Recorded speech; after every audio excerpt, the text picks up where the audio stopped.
In an ever-evolving digital landscape, for your business to thrive, you must adapt or die. Welcome to Marketing in the Age of AI, the podcast helping you harness the power of AI and marketing tools to revitalize and grow your business. And now here's your host, marketing expert and author of Authentic Marketing in the Age of AI, Emmanuel Rose.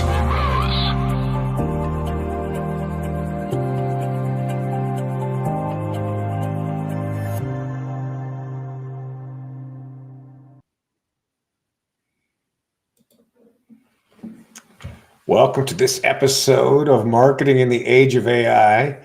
I'm very excited today to dig into the commonalities between SEO and GEO, or generative engine optimization, and some of the tactics and tools that we can use to make sure that the GPTs are accessing our websites correctly to get information when people are doing research in the target markets that we're active in. And today I have the honor of talking to Michael Buckbee, who has worked at the intersection of marketing and technology for nearly 2 decades. His past clients have included the U.S. Navy, Fortune 100 companies, startups, presidential candidates, foreign agencies, rock bands, and even foreign governments. Today, he's the co-founder of Noatoa, a service tracking brand, ranks, and sentiment within AI search services like ChatGPT, Perplexity, and Google Gemini. Michael, welcome to the show. Thank you so much for having me. This is a delight. This is the stuff I love to talk about, kind of won't shut up talking about. So it's nice to have an outlet for it. So. All right. Well, I sure appreciate you taking the time to jump on the show. And I'm really excited to learn from you. Let's see. How did you get started in search engine optimization over 2 decades ago? I've bounced back and forth between being a software developer and a marketing person. And just as a general statement, I think being a software developer that knows marketing or a marketing person that, just mixing those two together is a really potent combination where it's just a lot of leverage to get things done. And it's, it just opens up so many new and interesting opportunities and ways to stand out and ways to be productive. And I've been doing that a long time. And, to see, we'll talk about AI for search, but even just AI on the generative side and AI as a tool to explain code, to vibe code, or whatever you want to call it for you as an assist is something I think marketers across the board, I see them adopting it, and I think it's just going to accelerate. Yeah. And I think as a functional area in business, marketing, for whatever reason, is the first to grab onto these trends and really ride things hard like this. And I saw some stats that it's well over 85% of marketers are using generative AI in campaigns at some point. Over the course of a month, which is a way higher adoption than a lot of other functional areas. Yeah. The change from SEO to GEO, what are you seeing over the last 2 years, and how successful companies have started to make that transition? Yeah, so I'm not a real fan of the GEO moniker.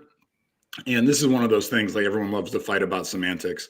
But I think there's a larger point, which is that imagine ChatGPT didn't exist, Claude, that none of them existed, and we looked only at what Google is doing right now.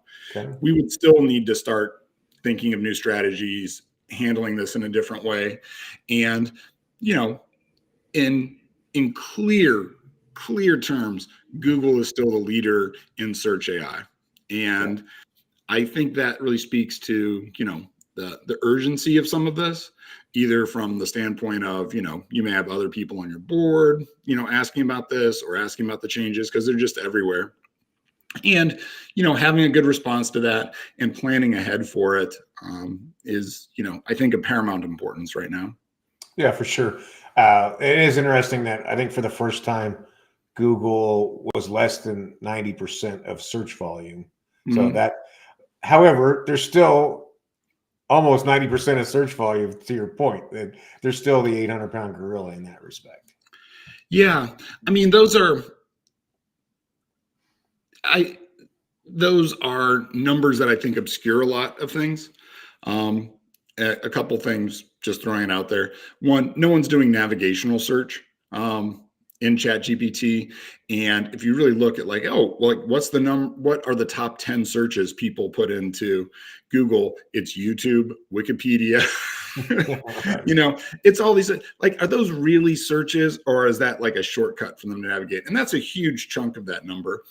I think part of the reason why Google has made such drastic changes so quickly is that there have been drastic changes happening in the world of software development, and they are very much a tech software development company. Yeah. If you're not a developer, it is insane the degree to which AI tooling has taken over, Yeah. and it has had a real impact on search volumes.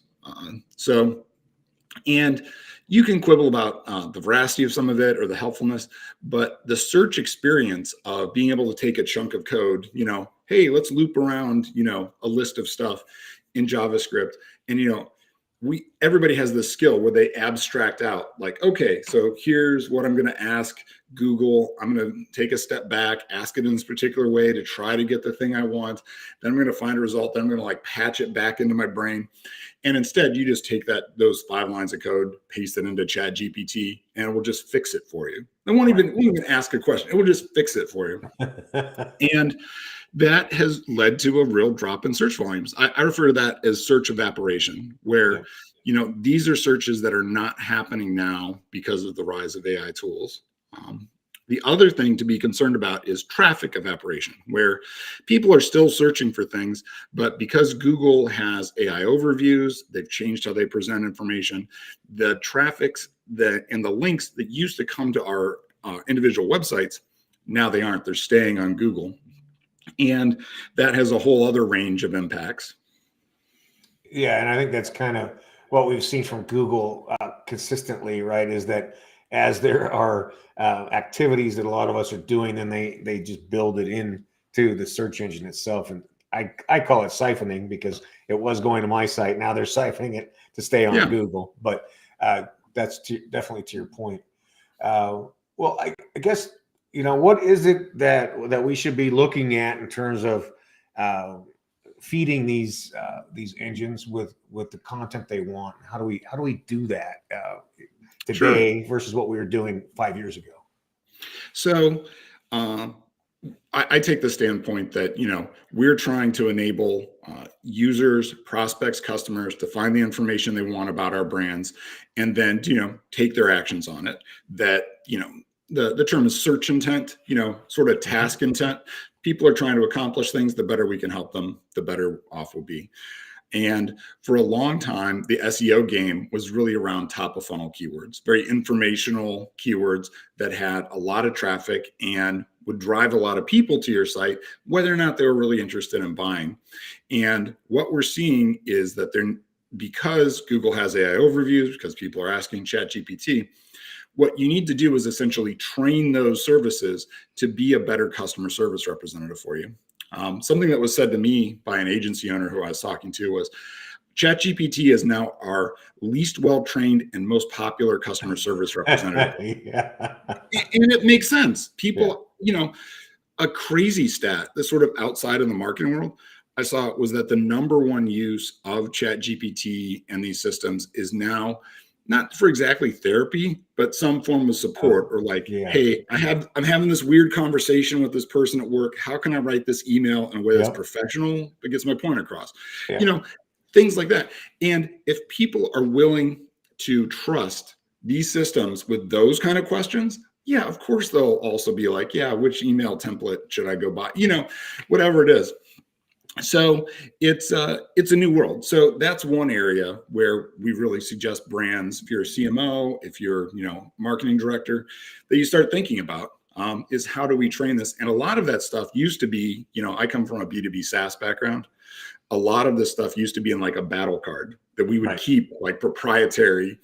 And, now you will be excluded from contention, from sales, if you don't have those things.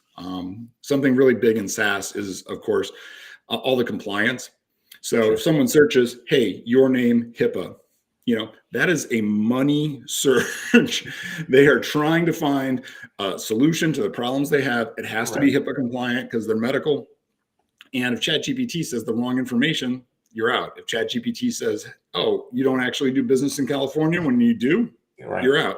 Yep. And a lot of that is responsibilities that have not fallen to the search team, but I think it's the logical place for that. So that's the first area. I don't know. Does that make sense to you, man?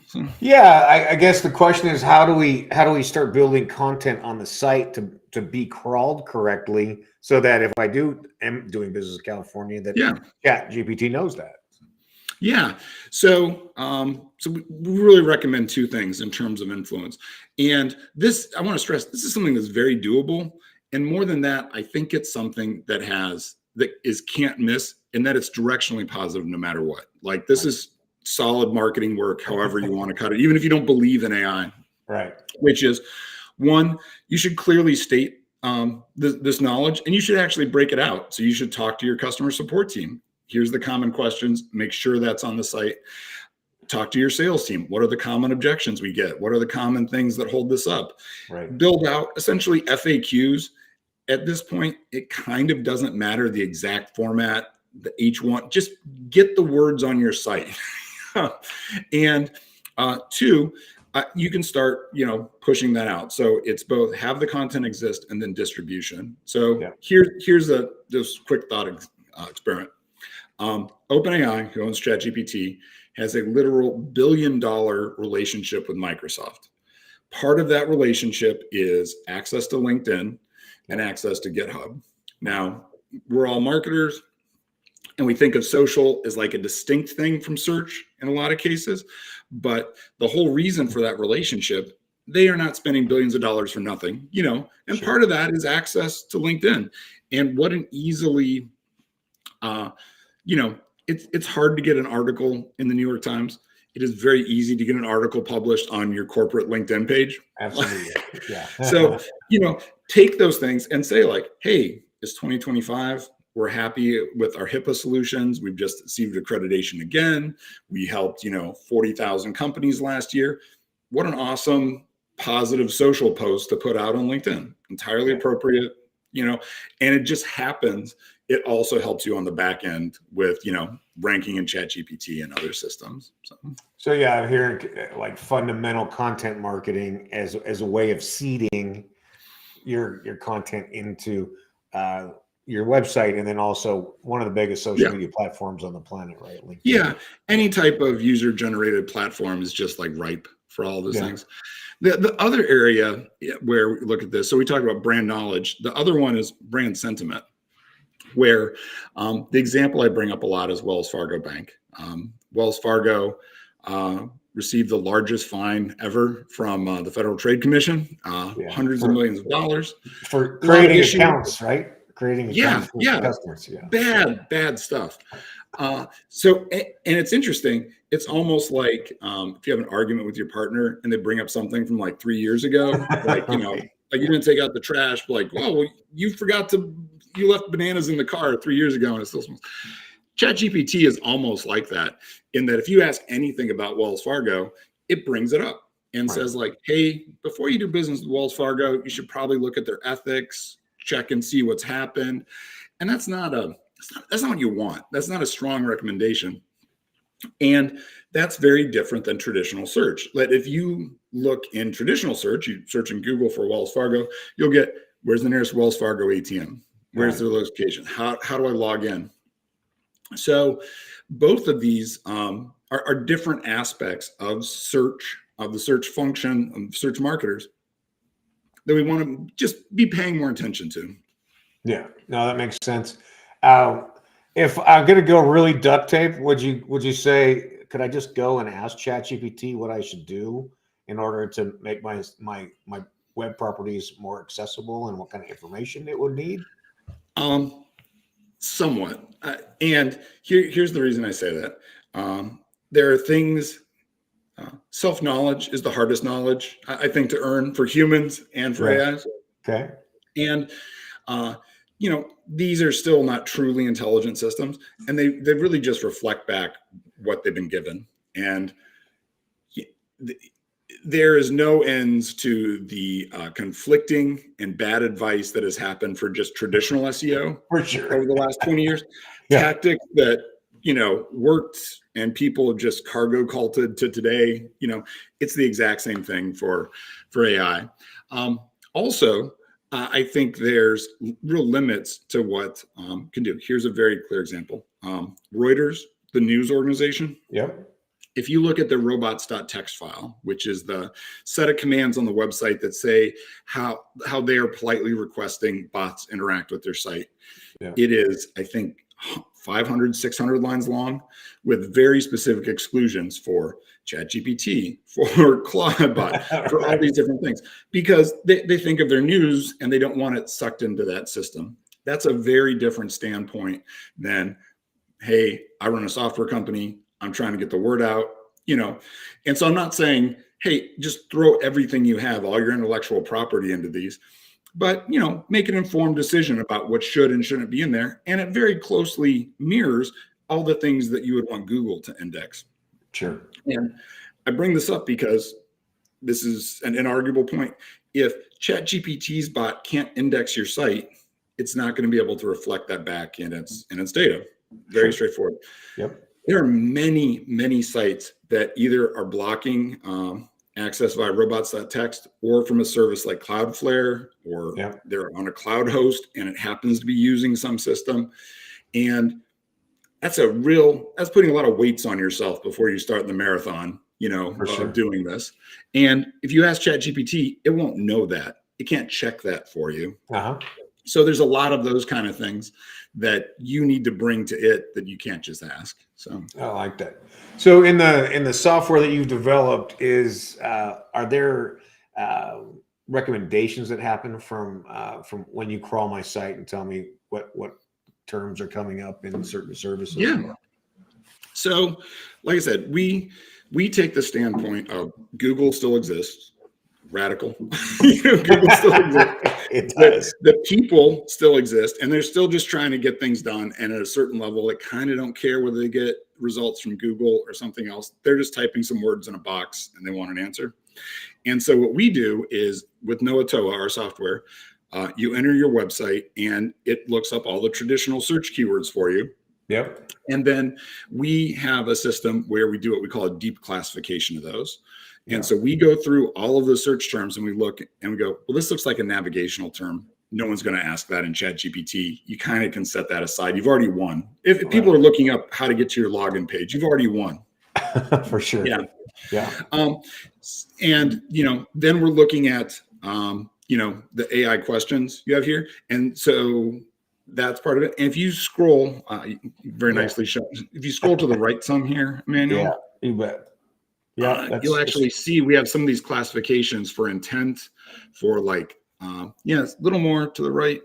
It's as much as I got. I don't know. I think our faces are actually obscuring the bar. Okay. Yeah. So if you drag the bar, maybe. Let's see. I'll see if I can put it in a different window here. There we go. Yeah. Yeah. You see the pink and yellow on the side? Yeah. There's another column hiding there too. Yeah. So we have, intent, stage, brand, all these classifications of all your keywords that really help you make better determinations about how to change your content strategy, where to put the right emphasis.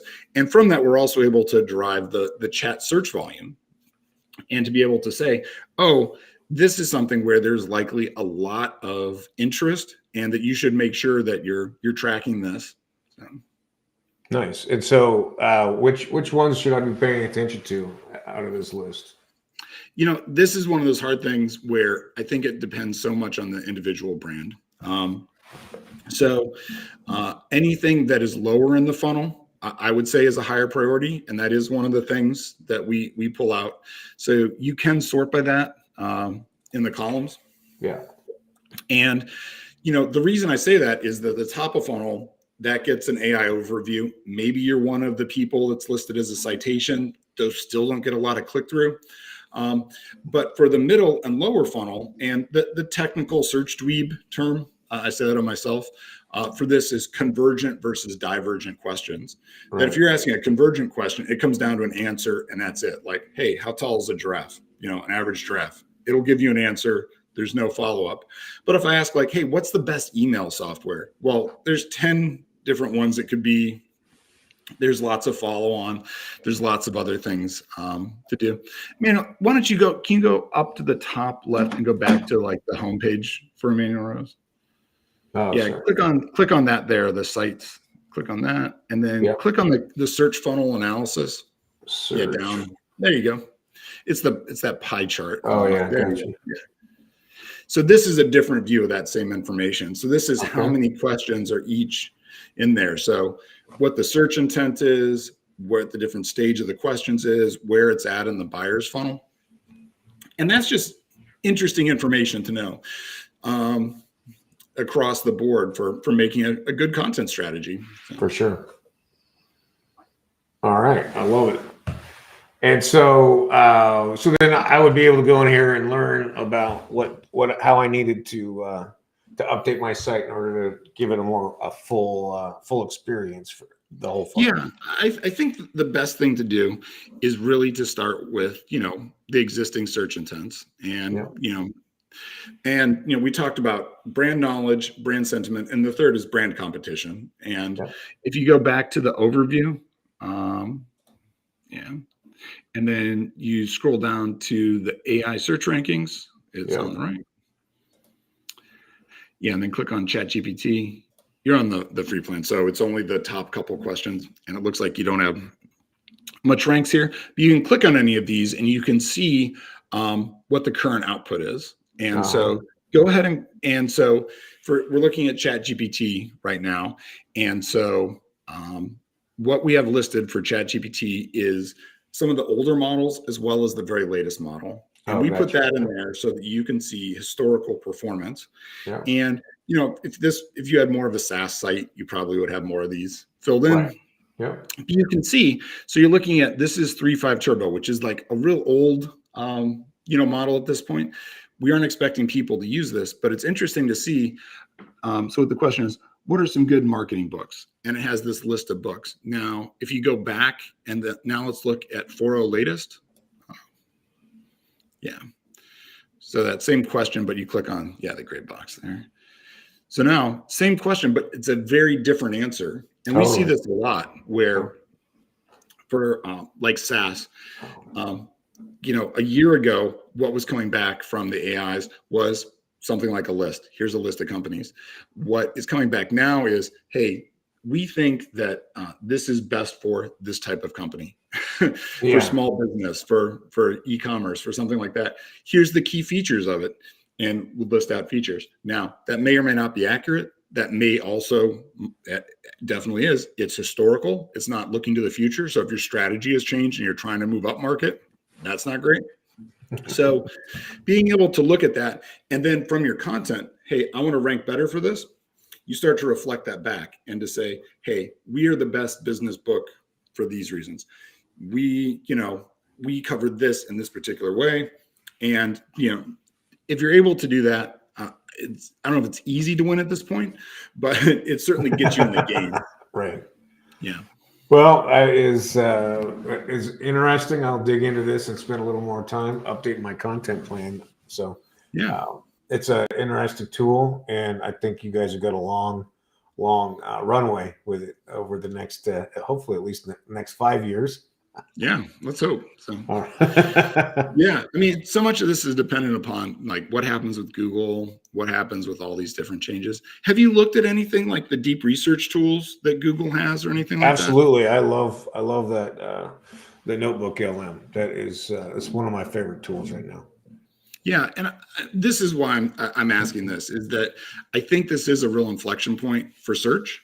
And, at this point, we are still in the very early stages of humans Googling directly to sites. Like we search through sites, and even to the extent to which most of the answers that are coming back from the models are still really knowledge-based answers, where they're looking through their data and then they're reflecting that back. We're moving rapidly towards a reasoning-based model.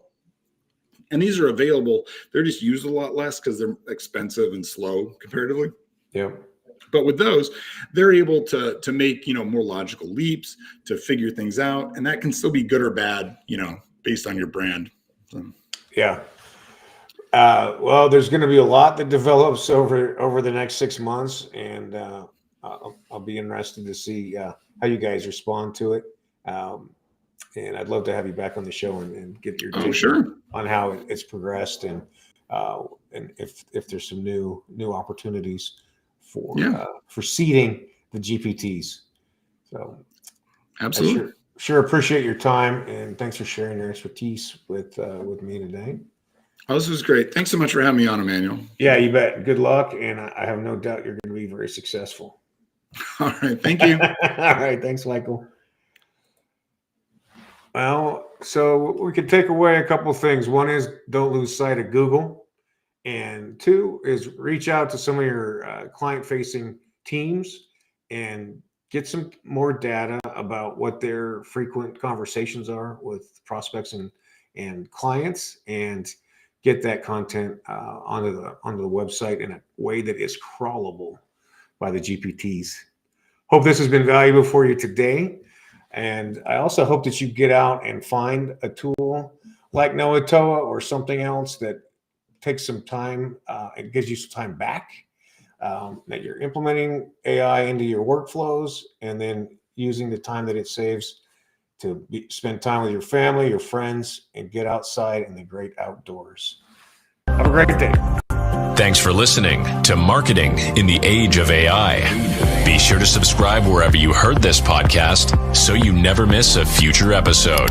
Your copy of Authentic Marketing in the Age of AI is available at Amazon.com or EmmanuelRose.com. You can also connect with Emmanuel on LinkedIn.